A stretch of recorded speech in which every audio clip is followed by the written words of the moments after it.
The flyer that everyone got said that this was going to be a campaign-defining speech about human unity. So I thought long and hard about what that means, and I put a lot of preparation into what I was planning to say. It seemed the words were all in my head, and the ideas were all out there already. In fact, this idea of human unity has been expressed so eloquently by so many much wiser people than myself. We hold these truths to be self-evident, that all men are created equal. We are one. Martin Luther King's I Have a Dream. After a while, I started to wonder why I even need to get up here at all. And then as the days and the weeks went by, the time came to actually write this great magnum opus of a speech I was planning, and finally, everything I had in mind was right there, and now the time has come to let it out. So,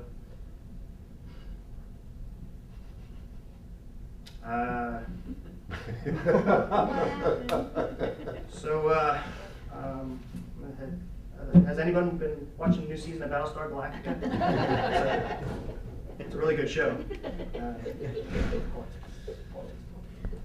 Oh, I know. Did you all see the ABC presidential debate last week, man? What was up with Stephanopoulos?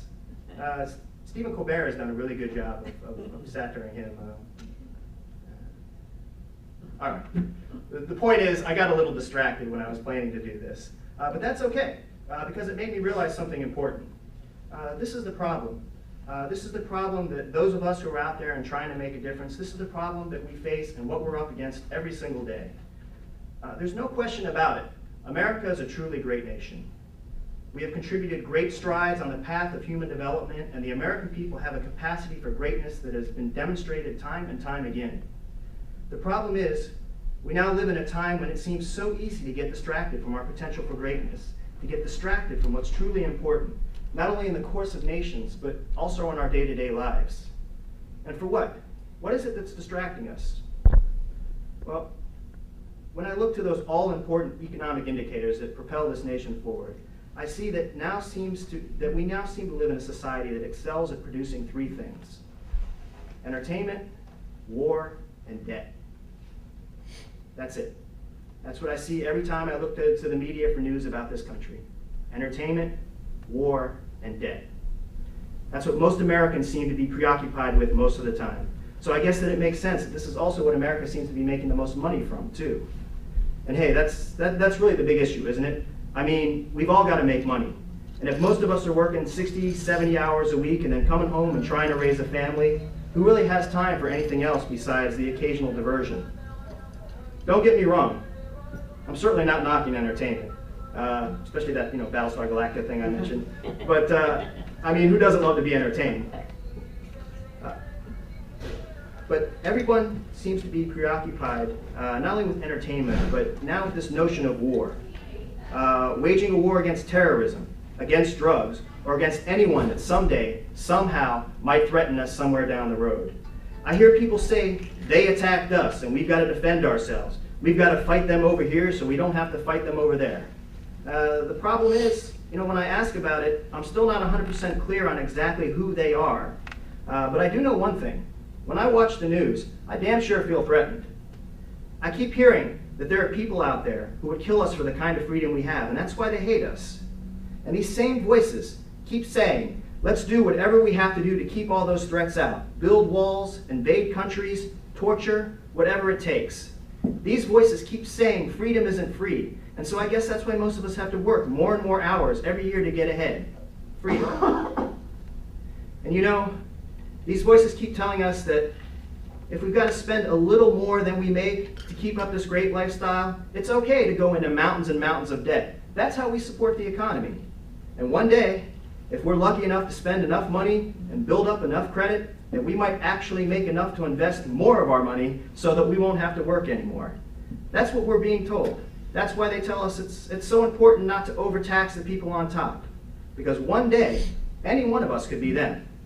That's what they say. And when that day comes, I guess it's us. We'll be the ones who are supposed to be making all the money off of those mountains of debt. I guess we're supposed to be the ones that will be managing those fat hedge funds and getting paid like rock stars. We'll be the ones making money off the war. And then, of course, you know what that means. According to them, at that moment, that's when we'll truly be free. That's it. That's the promise of a better future that seems to be coming from so many of the loudest voices I hear out there in America today. And sadly, it's not just blaring from the product ads and the commercials. It's what so many of our politicians are telling us we should be voting for. In their minds, that's all there is. In their vision for the future of humanity, this is what freedom and democracy is all about. This is what they want us to export to the rest of the world. Now I know, and I know all of you know, what they're saying is just a distraction of what humanity can truly be. This is not at all what the American dream is really all about. There is a destiny for America, and indeed, all of humanity itself, that lies not in perpetual conflict or constant self-gratification, but in human unity and the path of knowledge and discovery. There is a future for the people of this world, not as some collection of bickering states, religions, and ethnicities, but a future of a greater unity and the ability to share in that wonderful glory of the diversity that is the human race. There is a path that propels us all forward where we're not simply mired in the current problems of this planet. It is a path that moves us towards common solutions. And eventually, that path can even take us to worlds beyond if that's where we want to go. This is the future we can all share beyond the distractions. But still, we have to ask, how do we express this in both words and actions in a way that can be heard above all the distractions that are out there now? If we're going to talk about human unity, what might this voice of human unity sound like? When I was a small boy, I was endlessly frustrated by what seems like, well, it seems like now kind of an amusing problem. But whenever I would answer the phone, people would automatically think that I sounded exactly like my mother. It was really annoying. I mean, you have no idea how much I hated that. But as I got a little older, I got used to my friends teasing me about having my mother's voice. And then one day, we all figured out a really great use for it. We realized that having the voice of parental authority, regardless if it was a mom or a dad, was a license to get away with almost anything. And make no mistake, we figured out all sorts of ways to use that. And then one day, long after we had perfected this useful trick, I decided to play hooky from school. I very cleverly called up the school secretary and in my best mom voice explained that Jeff was too sick to come to school. When I was done, I was sure that it was the most convincing performance ever by the most brilliant school escape artist of all time. But instead of the secretary thanking me and explaining that Jeff's absence would be excused, there was a long silence. Finally, after what seemed like an eternity, she said, "You know, I actually might have believed you if you said you were Jeff's dad." See, aside from the fact that I knew I was in a lot of trouble, I also realized something else at that moment.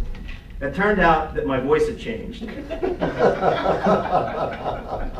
I didn't quite realize how much my voice had changed until that very moment, but there it was. Now there's a reason why I'm bringing up this little moment from my juvenile delinquent past. It's because it's actually very relevant to the situation America finds itself in today. It seems that the voice of this nation has changed, but not everyone has realized it yet. The world has changed around us, and the old, simple, almost childlike clarity of the easy dichotomies of the Cold War, of East versus West, of capitalism versus communism, of us versus them, are gone. In their place is a complex, multipolar world in which America suddenly finds that it is no longer the favorite son able to win instant approval. Now we find ourselves in the wider world as one nation among many, being held to the same standards of conduct as everyone else. The time of simplistic and comforting ideologies that tell us we're good and everything outside our borders is bad is over. The rest of the world has outgrown the phase when they're content to be pawns between two paternalistic powers, grappling over their fate like some sort of global custody battle. In short, the age of superpowers is over. America is now one nation among many. But that doesn't mean that America no longer has a leadership role to play in the world. Far from it. It simply means that we need to stop depending on being the biggest and richest kid on the block and start leading again by example. People around the world, despite all the problems they have with our policies, still look up to America. I know, I've been out there. And it's not just because of our military power or our wealth. That's not at all what they respect about us. What they respect about us is our ideals and the principles of democracy, justice, and unity that this nation has put forth. The history of America may not be perfect, but no one has ever lost respect for this country when we strive to live up to those ideals. It's only when we turn away from our most essential values that the world turns against us. It's not that people hate us for what we have. They just hate it when we lord our privileges over them like some sort of spoiled frat boy drunk on power. As so many people realize, now is the time for much needed change in America. And God willing, this election year will help bring that. For most of the past 3 decades, America has been the subject of an economic experiment that has gone horribly awry. And once again, the problem comes from a simplistic bipolar view of the world. It is another relic of our Cold War past to think that there is some sort of eternal struggle between individual gains in the private sector and having a government that safeguards the welfare of all people. The world is no longer torn between the extremists of capitalism and communism. Most of the rest of the developed world has managed to find a balance that provides for both ample financial investment opportunity and an effective social safety net that fosters and encourages a strong middle class. So then, if that's the case, we have to ask ourselves, why does the political debate in this country over economics still sound like we're stuck in 1984? There's this notion that there can be no effective balance between the needs of the market and the needs of the people. And people who expound this belief, they say that taking care of the people is nothing more than some sort of path to communism. This is nothing more than an extremist vision of Cold War ideologies. The idea that the wealthy must continue to reap all the benefits while working people get nothing but the blame is not the essence of capitalism.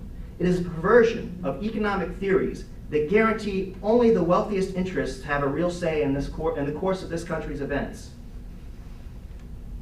This is not an American ideal. This is exactly what America fought a revolution against. It is exactly what we fought the Civil War for. The idea that somehow all government is evil, this is an insult to the very founding of America. The identity that defines us as Americans, as a nation, is not one of race and ethnicity. It is an identity based on our shared values that the founders of this nation enshrined in a government document, the Constitution of the United States of America. In this, the 21st century, the position that some people hold that any sort of assistance with social and economic development is going to lead us to communism, again, this is nothing more than a self-indulgent fantasy of those who have bought their way into the halls of the power and have no interest in leaving. And how do these vested interests maintain power? When we turn on the financial news, who do we see represented? Well, of course, we see bankers, we see investors, we see the corporate power brokers and all the other big winners of the new global economy. That's what we expect. I mean, nobody wants to turn on ESPN and see the world's most sauciest chefs. You know, if you turn on ESPN, you want to find out who won the Super Bowl. But here's the problem. When we turn on the political news, who do we see? More often than not, is the exact same faces as in the financial news. And if we don't see them there in person, what we're hearing about is how much money they're spending on the candidates or what they're trying to push through Congress. And we're still, half the time, whatever I'm watching or whatever I'm reading is from some giant mega conglomerate owned by the very same power brokers that run the political and financial empires being reported on. And I have to ask myself, how did we get to this extreme? How did we get to the point where big money special interests run every facet of society? Why is it that hardly anyone in power even seems to try and deny this anymore? And here, you know, I have to be honest. When I go out and I talk to and interact with the people here in Southwest Florida, I get the answer to that question. It's not that the people here in this district, or even around the rest of the country, are too stupid or too weak to do anything about it. Believe me, that's far from the case. I've traveled around the world, and I've met more brilliant and capable people here in America than anywhere else. And it's not even that the people here are too distracted to notice all the corporations, all the corruption and greed in government and in the corporate world. How can you not notice when food prices go up as much as 80% and your salary still stays virtually the same? How do you not notice when gas is $3.50 a gallon? There is no distraction in the world that can get people to forget that they can no longer afford to make their house payments, or make them forget that they're being faced with eviction. All of these things are happening here every day in Southwest Florida. And the people here are certainly aware of the problems. They're suffering the consequences of government and corporate corruption every day. There are people here in this district every day who are denied essential health care and decent education because they can't afford it. There are people in this district who are herded through the legal system without adequate representation every day for no other reason than their inability to pay. In Florida, there are even those who are systematically disenfranchised from their most fundamental right, the right to vote. Down in Collier County recently, we've had cases of slavery. My God, slavery. I don't know what more needs to be said about working conditions in this country right now than that. All I know is more and more people around me are working longer and longer for less and less. Yet still they're losing their jobs, losing their pensions, and losing their homes. Often this is due to nothing more than bad decisions made at a level that they seem to have no access to. These are things that are done by people that never seem to be held accountable for their actions or even suffer the consequences in the slightest. And it's not that people here aren't willing to do something about it. The problem is they feel helpless. They feel frustrated. They feel powerless. They feel like there's nothing they can do to change the system. When I tell people in this county I'm running for office, I can't tell you how many times I hear some version of that same old hopeless saw. The rich get richer, the poor get poorer, and there's nothing anyone can do about it. And when I go out, when I walk around my offices in Fort Myers between 41 and Broadway, I look at all those empty houses with the foreclosure notices, and I understand why people feel this way. I hear about their inability to find work, any work. Even those minimum wage service jobs that keep them mired in poverty forever aren't there now, and I understand why people are frustrated. You know, it's funny. I love all the people that I go out and I talk to in this district. Particularly I enjoy talking to people from Sanibel and Captiva, or folks that live down on the beach in Naples or up in Boca Grande. For the most part, they're all good people, facing many of the same problems that we're facing and doing what they can to help. But again and again, I find myself wondering why it seems like these people are the only residents around here who get to talk to our congressman on any regular basis. Now, I promised I was going to come here and talk about human unity, so I'm not going to tell you that anybody is fundamentally different from you or I. After all, it's not the ownership of something or the lack of possessions that determines the content of our character. We're all human. And this isn't about some easy fallback to us versus them. Again, this is about all of us. Like it or not, we're all in this together. Everybody in this district, everybody in America, and everybody around the world. We live now in an age where we are all interdependent on each other. No doubt, there are problems in this world, but there is no problem that occurs in this universe that does not also naturally imply its own solution. If humanity is going to survive the challenges of this century, climate change, terrorism, globalization, we've all got to work together to find common solutions. Now, I can stand up here and talk about problems and solutions all night long. You may find yourself asking as I'm up here, what exactly makes me different from any other politician? You may be thinking, it's one thing to talk about frustration and making promises about empowerment, but it's another thing to deliver. You're probably asking, how do you know I won't be the one who changes once I get to office instead of actually changing the office? And if you're thinking that right now, you know what? I think you're right. After all, I'm only one man. And I'm not a particularly great or powerful man at that. So instead of making promises no individual could probably ever keep, I'm going to just pose a simple pair of questions to you all. At the end of the day, who represents you in Washington, D.C.? In this country, whose job is it to represent you? You know, as it turns out, I know that all of you know the answer to this. It's you. It's me. The government is not a them. The government is us. And this mirror, it's not just some cheap gimmick. This is really the perfect symbol for what this campaign is all about. It's what that camera there is all about. It's why we've been going out over the last 6 months and talking to the people of Southwest Florida and showing that footage in all its unedited glory. It's why I sit there in front of my webcam almost every day looking like the schlub that I am. It's because I want people to understand the reality of my life. It's because I hope that in the mundane details of my own life, other people will see that and realize it doesn't take someone above us to represent us. It takes us. It takes one of us. The way I see it, my job as a congressional representative is not to make decisions for you, but to hold up a mirror to this district so that we can all see what needs to be done, and together we can make the best decision possible. I have no doubt that there are people here in Southwest Florida who have more experience and are more knowledgeable than I am. There are also plenty of people around here who I know are better connected than me or have better access to resources. And it's my intention to get every one of them involved as much as possible so that we can get things done. Now, of course, this doesn't mean I just come to this as some sort of blank slate. I bring my own ideas, my own experiences, and my own prejudice just as anyone else does. And I am fully aware of how much responsibility the position of U.S. Congressman brings with it. But I'm willing to give you all the opportunity to get to know me better over the next few months. As little or as much as you want. We can do this through video, through the internet, and through face-to-face interaction.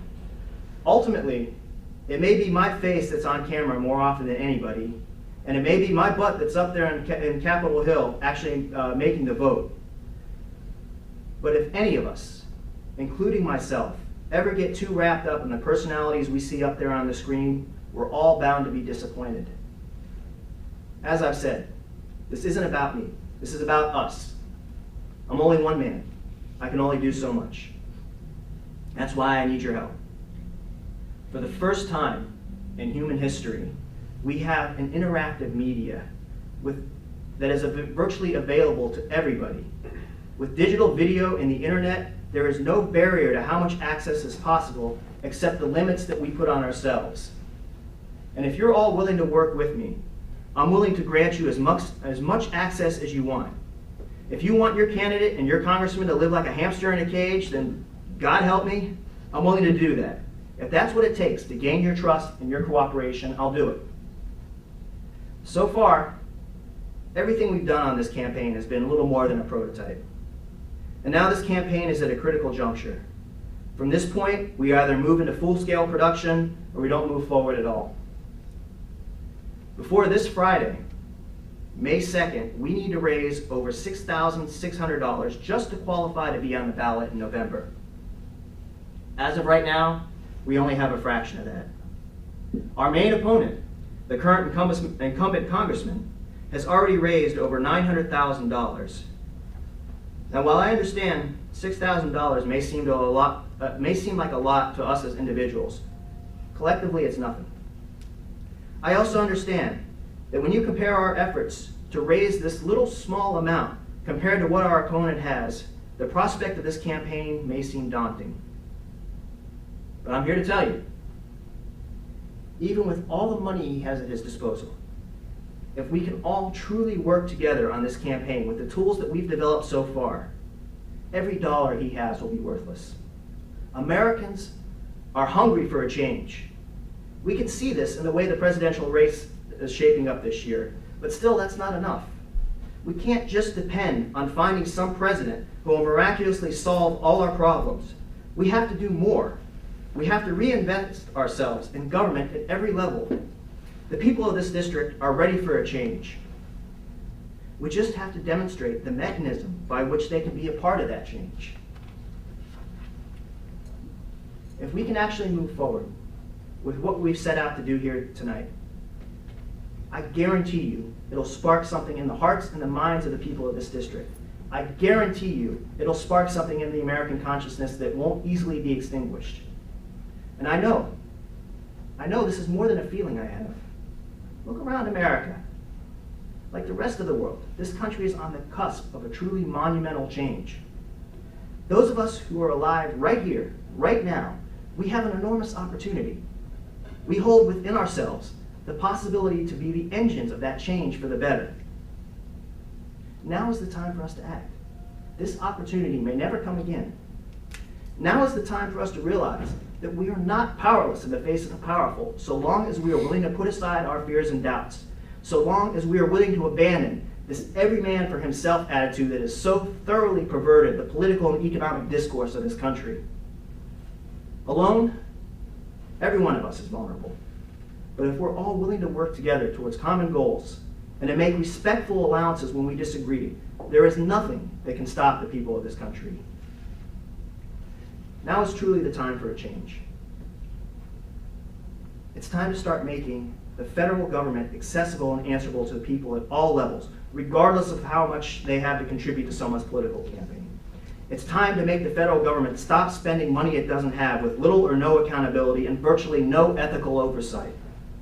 It's time to make sure that there is a just system of taxation that guarantees that everyone contributes their fair share with no exceptions and no loopholes. It's time to revitalize the middle class by investing in wages and jobs here in America.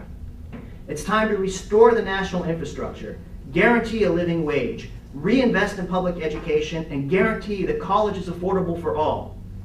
It's time to stop playing around with half solutions that do nothing but cater to the insurance industry and provide real universal health care for every single individual in this country. It's time for us to restore the Constitution, to reaffirm our commitment to state, local, and individual rights. It's time for us to turn away from this misguided notion of an all-powerful imperial presidency and to restore the constitutional system of checks and balances.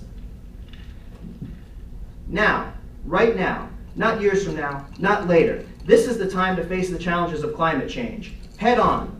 We need to work with the rest of the world to find local, national, and global solutions to ensure that our planet is capable of sustaining future human growth and development. It is time for us to recognize that we cannot promote freedom and democracy while engaging in a policy of preemptive war and occupation. Now is the time to not only look after our nation's physical security, but also to pursue a course of genuine political reconciliation towards comprehensive solutions that engage all the players from all sides around the world. It is time to recognize that human rights apply to all Americans and all people of all nations. While every nation may have the right to defend its people, every free people around the world has the right to defend themselves against foreign aggression and occupation. It's time for America to regain its moral leadership in the world by recognizing that the fundamental principles of liberty and justice for all apply not just to those who serve our political interests, but to all people around the world equally. It's time to stop depending exclusively on the force of arms and the wealth of our economy alone, and to start standing again for the values that have forged and united this nation. It's time to put aside the divisive, counterproductive, and ultimately self-defeating strategy of the policies of the last 8 years. And it's time to reassert America's greatest strength, the courage of our convictions, and the humility of purpose that comes from recognizing all men are created equal. This is true American leadership. This is the America that the rest of the world has always looked up to, and we can be that America again. And once we restore that kind of leadership in Washington, there will be no need for politicians like me to come up here and try to speak out above all those distractions about what human unity is. There will be no need for that, because it will be something that all of us will understand instinctively. Now I know this might seem like we have a long way to go before we get to that future of justice, equality, and unity. But if there's one thing I do know, it's that if we work together, that future is not as far off as anyone might think. Thank you.